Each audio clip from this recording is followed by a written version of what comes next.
se retrouve pour une nouvelle vidéo qui sera une vidéo 10 conseils pour, et aujourd'hui ce sera 10 vidéos pour commencer le cross. Le cross, c'est une discipline qui fait peur à beaucoup de gens et je sais de quoi je parle, j'en faisais partie il n'y a pas si longtemps.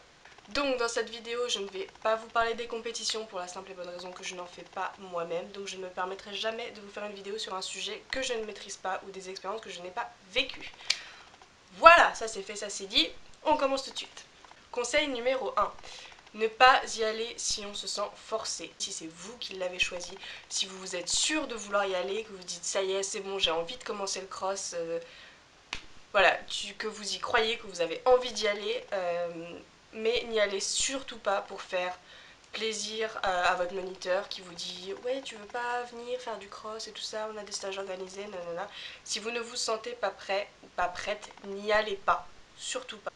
Conseil numéro 2. En parler avec votre moniteur ou votre monitrice, surtout si vous avez des appréhensions.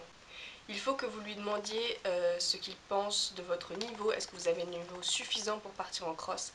Est-ce que vous avez des peurs auquel cas il faut vraiment lui en parler parce que ce sera vraiment votre moniteur qui sera à même de vous dire si oui ou non vous pouvez aller sur le cross en fonction de vos peurs, en fonction de comment vous vous sentez tout simplement. Votre moniteur doit être vraiment à l'écoute et c'est quelque chose de primordial de mon point de vue. Conseil numéro 3. Y aller avec un cheval en qui on a confiance. Et ça pour moi, je pense que c'est limite le plus important. Vous devez vraiment y aller avec un cheval que vous connaissez, en qui vous avez vraiment confiance. N'y allez pas avec un cheval que vous avez monté qu'une fois, avec un cheval même que vous n'avez peut-être jamais monté. Vraiment, c'est super important. Moi, je sais que la première fois, j'ai fait que deux sorties cross. Et je les ai fait avec un cheval en qui j'avais une totale confiance. Je le connaissais vraiment bien. Et voilà. Et j'en avais parlé de même avec ma monitrice au préalable. Et vraiment, c'est hyper important que vous y alliez avec un cheval que vous connaissez et en qui vous avez confiance encore une fois. Conseil numéro 4. Y aller avec des amis dans la mesure du possible. Parce que oui, c'est toujours beaucoup plus fun d'y aller avec des amis, avec des gens avec qui on s'éclate. Et vraiment, c'est le meilleur moyen, croyez-moi, pour passer surtout un premier cross, vraiment dans la confiance, dans la convivialité, dans la joie et la bonne humeur. Donc vraiment, dans la mesure du possible, essayez de partir en cross avec des amis, avec des gens avec qui vous vous entendez bien tout simplement. Conseil numéro 5. Se coucher tôt la veille. Ça peut paraître anodin, mais vraiment c'est hyper important parce que le cross c'est quand même vachement fatigant, ça va vous prendre beaucoup d'énergie et c'est vraiment très important d'être hyper reposé, d'être vraiment opérationnel quand vous vous levez le matin. Donc voilà, pour moi ça fait partie des 10 choses vraiment à appliquer quand on part en cross. Conseil numéro 6. Dans la même lignée que se coucher tôt le matin, il y a bien manger le matin au petit déjeuner. Ne faites pas l'impasse sur le petit déjeuner, s'il vous plaît. Surtout si vous partez en cross en été, comme ça a été mon cas la première fois que j'en ai fait. C'était au mois de juin ou juillet, je crois. Il faisait 30 degrés. Je peux vous dire que si on n'avait pas mangé le matin, on était trois, on se sera senti très mal. Donc voilà, mangez bien le matin, prenez des forces. Encore une fois, le cross, c'est pas de tout repos, c'est vraiment une activité physique qui vous demande beaucoup d'énergie, donc faites le plein de vitamines et d'énergie le matin, c'est hyper important. Conseil numéro 7. Ne pas arriver à la dernière minute au club. Ça aussi, je pense que c'est quelque chose qui est important pour être dans un bon état d'esprit quand vous partez sur un terrain de cross. Donc là, en l'occurrence, un stage, puisque j'ai dit que je ne parlais pas des compétitions. Voilà, prendre le temps d'aller un petit peu voir son cheval, d'essayer de voir dans quel état d'esprit il est. Est-ce qu'il est un petit peu endormi? Est-ce qu'il est déjà bien vif, bien réveillé? Voilà, puis pour préparer pareil vos affaires, faire attention de ne rien oublier. Puis tout simplement pour ne pas être dans le stress et de se dire mince, j'arrive 10 minutes avant l'heure d'embarquement, il faut vite que je m'occupe de mon cheval. Voilà, c'est le meilleur moyen pour ne pas se sentir bien dans sa tête et pour oublier des choses qui peuvent être primordiales tout simplement.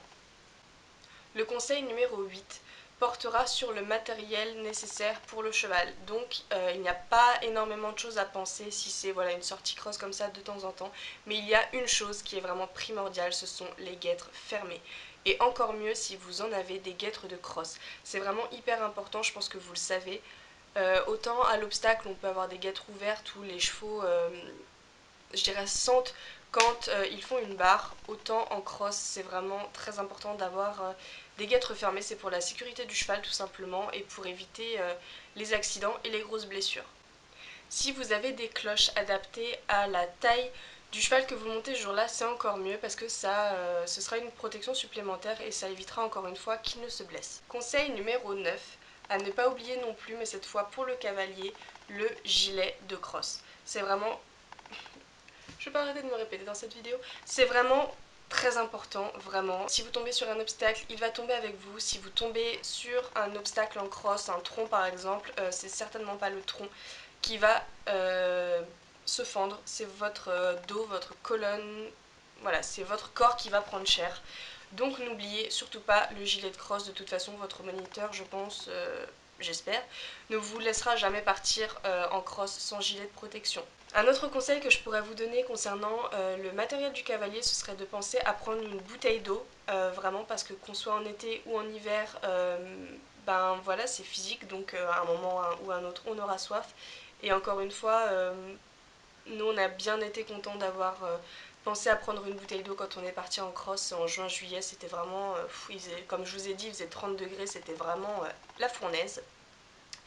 Et éventuellement, si vous en avez, partant de pluie, pensez à prendre des bottes parce que bah, les terrains de cross c'est souvent la gadoue, etc. Donc voilà, après il y a des clubs qui n'emmènent pas sur le cross quand il fait pas très très beau. Mais voilà, si jamais vous voyez qu'ils ont prévu de la pluie à la météo ou quoi, pensez à prendre des bottes, c'est toujours utile. Et enfin, mon 10e et dernier conseil, ce serait amusez-vous, vraiment amusez-vous, éclatez-vous, profitez-en. C'est pas tous les jours qu'on a la chance d'aller sur un terrain de cross, sauf si peut-être votre club a la chance d'avoir un terrain de cross directement dans la structure, mais sinon si vous êtes comme moi et que à chaque fois c'est un petit peu un événement si je puis dire les stages cross parce que faut prendre le camion, faut prendre le vent et c'est un petit peu l'expédition. Vraiment éclatez-vous, éclatez-vous, profitez-en, même si c'est votre première fois, si vous avez suivi un petit peu tous les conseils que je vous ai donnés et que vous êtes déterminé à aller en cross, que vous avez dit ça y est c'est bon, aujourd'hui je teste cette discipline, j'en ai vraiment envie, mais mais éclatez-vous, vraiment, vraiment, je me répète, mais éclatez-vous, c'est génial, c'est une discipline de fou. Moi j'ai vraiment adoré ça. En plus si vous êtes avec un cheval en qui vous avez confiance, que vous aimez, que vous connaissez, c'est que du bonheur. Voilà, nous on était à peine partis que vraiment voilà, j'avais envie de recommencer, j'avais envie d'y retourner, c'est quelque chose qui me tenaille depuis la dernière fois que j'en ai fait, donc depuis juillet 2014. Ouais, ça doit être ça. Depuis juillet 2014, j'ai vraiment super envie d'y retourner. Bon après, mon problème c'est que le cheval avec qui j'y étais allée n'est plus au club et c'est un cheval en qui j'avais vraiment confiance. Donc il faudrait que j'en parle justement avec ma monitrice pour savoir quel cheval pourrait me correspondre pour y retourner, mais j'attends vraiment que ça avec impatience et bien entendu si jamais j'y retourne, j'espère pouvoir y retourner au mois de juin, mai, juin, juillet. Comme je rentre chez moi vu que j'aurai terminé les cours, j'espère vraiment pouvoir y retourner et si c'est le cas, je vous emmènerai avec moi. Donc voilà les loulous, c'est tout pour cette vidéo, 10 conseils pour aborder la discipline du cross. Je vous fais très gros bisous et on se retrouve bientôt pour une prochaine vidéo. Bye bye!